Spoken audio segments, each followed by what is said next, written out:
So I got this great question here. My favorite book, and I, like all of you, I've read a lot of books, and sadly I've lost my taste for literature. Not that I don't love it, I just, somewhere in my 40s, I stopped reading fiction, and maybe I just saw my grave closely. I'm thinking it was maybe the USO trips made me stop reading fiction because I wanted to understand more of how the world worked. So I started reading more books about Afghanistan, the Soviet-Afghan War, more biographies on presidents, more biographies or history books about war, foreign and domestic, just trying to understand why is this border here? Why are these guys mad at those guys? And because I was seeing parts of the world like the Middle East and Central Asia that I'd never seen before. And so my favorite book is one of the last books I read of literature. It's by the great man of letters from Asheville, North Carolina, Thomas Wolfe, who would write these ridiculously huge books. And his second book is called Of Time and the River. And it was a manuscript of about 1,000 words. Sorry, 1,000,000 words. And you can look at, just type in Thomas Wolfe, Of Time and the River boxes, and you might be able to find the classic photo of Thomas Wolfe with these like 6-foot-long boxes of paper. That was the manuscript of Time and the River. And it was about 1,000,000 words. And his editor was also the editor for F. Scott Fitzgerald and Ernest Hemingway. Max Perkins, a great book written about him by Max Berg, A. Scott Berg, called Editor of Genius, best biography I've ever read. They used to argue, like he wanted to make this book like an encyclopedia. And Max Perkins said, no, you can't make it that long. They are still publishing like novel-sized chunks of Time in the River, where Thomas Wolfe would write 100 pages about the food on a table, just describing the bacon with its broken black skin bursting open. He would write about food a lot. He loved to eat, big guy. But it's a great coming-of-age novel, and he was a young genius. He died very young, like 37 or something, in some of the 40s. I'm forgetting, but he's tremendous, and you can tell he's a damn genius. And it's a book written by a young man who knows he's talented. Just like Truman Capote, when he wrote In Cold Blood, he knew he was that good. And that book squeezed all the life out of him. He never recovered from writing In Cold Blood. And so the other half of this question that I've turned into a lecture is best book you've read in the last 5 years. I think it's been 5 years. If I'm wrong, bad on me. Great historian who's still with us. He's a Civil War historian named Eric Foner, Foner. And he wrote a book about Lincoln called The Fiery Trial, which is a part of one of his amazing speeches. Some of the best literature I've ever read in my life are Lincoln's speeches. They're all online. Just type in Lincoln speeches. Boy, you download them all. I recommend the speech of the Young Men's Lyceum from 1838, I think it is, where he's like, no, I'm forgetting the year, 1838 or 39. He's a young man, and he wrote this incredible speech. One sentence of Lincoln is worth 5 pages of anyone else. But Foner wrote this amazing book on Lincoln's evolving views on slavery. And Lincoln was never pro-slavery, he was pro-union. But as he met people like Frederick Douglass and saw the struggle and he saw slavery, he never liked it. And it struck him as the wrong thing to do. And that's why that speech to the Young Men's Lyceum, he was reacting to some men, a black man in Missouri had been burned alive. And he said, enough. And he wrote this speech. The first time he ever called out racism in a speech. Anyway, Eric Foner is an amazing American historian. And he wrote this great book called The Fiery Trial on Lincoln's evolving view on abolition, the Civil War, and slavery. And it's just a masterful piece of work. It's won all these historical and literary awards. It's a tremendous piece of work because harsh historians like Howard Zinn want to say that Lincoln, he was a racist, whatever. Like, ease up. It was a confusing time. And you can't say someone is a hypocrite when times are that twisted. And so I just wish he was around to have reaped the benefits. I think Reconstruction would have been a whole other thing had Lincoln not been assassinated in 1865. So I can't recommend Eric Foner enough. It's Foner. He's written a whole slew of books. And I'm partway through his book on Reconstruction, but it's in a stack of books by my bedside. Here's a question. I've gotten this question before. Have I ever met my heroes, and have they been disappointments? Most of my heroes living would be musicians, because most of my heroes who are dead are writers. Like F. Scott Fitzgerald, people like that, Kafka, Lautréamont, a lot of the French writers I just think are just diabolical geniuses. But as far as like heroes in my real world, they'd be musicians. And I try not to meet my musical heroes just because I don't want them to be having a bad day when I meet them. And I don't want to hear "shut up kid, get away from me." But being around artistic types for as long as I have, I can understand a good person on a bad day, so I give them wiggle room. Because I've encountered many famous people at airports at 5:30 in the morning, and they're tired like me, and I've been tempted to go over there, but he might not have had his cup of coffee, so I leave off. However, I have met damn near well over half of my musical heroes, and I've never, ever had a bad experience. The day David Bowie walked by me, I went rigid. I was like, whoa, because who doesn't like David Bowie? I love that guy. I miss him every day. And he walked by me, and we were at a music festival. He was headlining. I had already played by 10. No one wants to see us. And I'm not going to make a sound. It's the great David Bowie. I'm not going to disturb him. I want to run over and hug him and thank him, but I'm not going to do it. And he stopped and looked at me and went, "Rollins." I was like, and I ran over and shook his hand, and he started quoting me from interviews I had done. He's like, "Well, you said this once." And he's quoting me. I'm like, "You need to shut up." Because my ego will never recover from this. And I said, "You read an interview of mine?" He said, "Oh, I read all your interviews. You're very interesting. Now, last year in a German magazine, you said this," and he quotes me again. And like, I'm going weak in the knees. He said, "Oh, when's your new book coming out?" I'm like, "You know I write books?" He goes, "I've read a few of them, but not all of them. You're very prolific." I said, "Okay, just stop."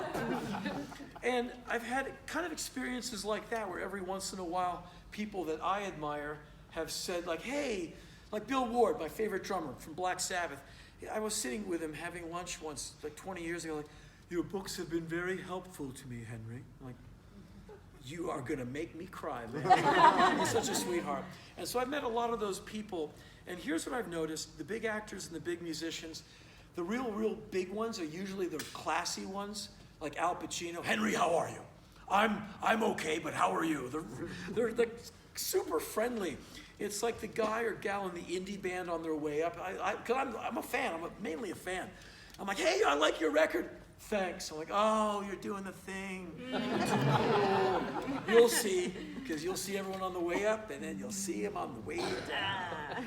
And so, I've met the one guy I've met, and it's the only guilty pleasure music I have is my Ted Nugent records. Because, he says such awful things, but he is a great guitar player. I mean, he is a guitar player's guitar player. And his early shows, when I was young, I was like seeing him when I was 15. Man, he'd kill you with his music. He was so good. And I kind of sort of made friends with Ted. And last year, Heidi, who bosses me around at the office, she has amazing ideas. She was like, let's pitch a TV show called Henry Rollins and. I go, "What's like?" "It's Henry Rollins and Coulter for an hour." Two people who can hold a thought, finish a sentence diametrically opposed. And like, that's week one. Week two, Henry and Ted Nugent, because I know Ted. And like, we can argue and get by. And I said, well, let's pitch it. So we went to a production company called Citizen Jones, and they said, "Why don't you just make it you and Ted and make it like a 4-part miniseries? We can sell it to CNN, where CNN headline news. Like, probably sell it in one phone call." I said, "Well, then call Nugent's people." So they call Nugent's management, and they fly the idea to Ted. And Ted loves it. He said, "Let's do it." And so I said, the only way to do it, Ted, is in person. You can't do it on the phone. So let's book flights. We'll go down to his compound in Texas, and we'll meet up with Ted. And then Ted decided that he's playing better than ever. He has to tour all year, so he can't do it. But so his people called Heidi and said, "Ted wants to thank Henry for thinking of him. It's been a while since they spoke." And so Heidi sets it up. Next Wednesday, 10 a.m., Ted will call Henry. And she said, "Okay, Ted Nugent's going to call you next week." I'm like, "Okay." And then my phone rings. My phone never rings, so I don't know anybody. And so there's no scheduled interviews. She goes, "That's Ted. Don't pick it up." And I said, "I live to confront. I must pick it up." Because someone will think I've lost the will to confront if I don't pick up the phone. She goes, "That's Ted. Don't pick it up." I pick up the phone. "This is Henry," which is how I answer the phone. "Hey, man." I'm like, "She's like, I told you." And I ended up having this really great conversation about music with Ted, and it's great to get him off the topic of politics. And he said, Henry, I'm like Mother Teresa with a Glock. I'm the friendliest guy in the world. And he said, you don't think I'm racist, do you? I said, no, man, you got too much Motown in you to be racist. I never thought you were racist. But I said, Ted, you say some really awful things. Like you said, I saw you in 2000 opening for KISS, and you know, I quoted him. I can't repeat these quotes. They're just so awful. And I said, you said that, and like everyone around me just like stopped rocking. I mean, like he went, really? And like he kind of took a moment. I was like, yes, like just shut up and play. And then I said, man, like let's talk about music for a second, because he was around with the Stooges. I said, look, dude, I just came from Mexico City. I spent a week with Metallica and Iggy, you know, because I was there to see Iggy play open from Metallica. He goes, how's Iggy doing, man? Because they've known each other since they were like in 10th grade. And because they all come from the Detroit, Ann Arbor music scene. And I had this amazing conversation about the MC5 and Detroit, Mitch riding their Detroit wheels, and Iggy and the Stooges and Ted Nugent and the Amboy Dukes. He said, man, you gotta come and hang out with me in Texas. I'll talk to you about music all night long. I said, yes! And so he's like my one guilty pleasure listener. I love those records. I can't play them on my radio show because it's National Public Radio. I'll get vegan hate mail. I'll get a scented candle, and Henry, how could you? The birds outside my door died. So those are all of the questions. And so here's what, in closing, this slideshow idea, I years ago at the behest of National Geographic, I was doing documentaries until the guy from Fox Sports came and ran the company and fired me.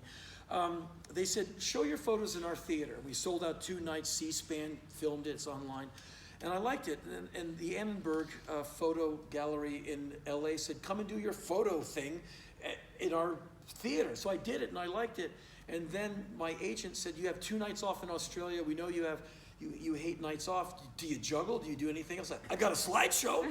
So we booked the Sydney Opera House for the slideshow, and I think Brisbane. And we did 2 nights, and it went down great. And so this year we had the audacity to book this slideshow tour. And so we have no idea how this tour is going to do. So we're 3 nights in. It's been amazing. And people seem to dig it. I love telling the stories. I have to be careful not to go on too long, because I go all tangential when I see this. I can relate 80 things to each photo. So thank you for your bravery to come out early in the week to hear me sputter in front of the photos. I hope it was cool. Thanks for coming to this after event. And you know me. I'm sorry? Yeah, please. Well, my next big tour will be 2020, because it's going to be an interesting year in America. I'm going to do as many of these shows as we think we can do, and then 2019, I'll probably just try and get acting work, which is what I did a lot of last year. And 2020, I'll do the big, 13-month lap around the globe, because it'll be a very interesting time in America. Who knows what will be. Sorry? Oh, sure. Do you know how easy it would be to get Oppo on me? I've never raped anyone or pillaged anyone's village or anything, but I come from rock and roll. There's just so much around me, just because of what I've waded through in my life. The news cycle would be fantastic. Well, yeah, and it would all be true, and I'd go, yeah? So what? It was her idea. But, that was the 80s. And so, no, I would never want a job as a politician. I enjoy my world in the private sector because I don't have to lie. I can just tell the truth. And so I'll be back in Florida again for 2020 for sure. So thank you. I hope our paths cross sooner than later. Young lady, I'm going to read your writing sooner than later, and I will get back to you. That's a promise. And the book, thank you very much. And the music, thank you very much. But mainly your time, giving me your time, which is kind of all I want, a few hours every 11 and a half months, apparently. Thank you for that. And I hope I never waste any of yours. So good night. Thanks for all the stuff.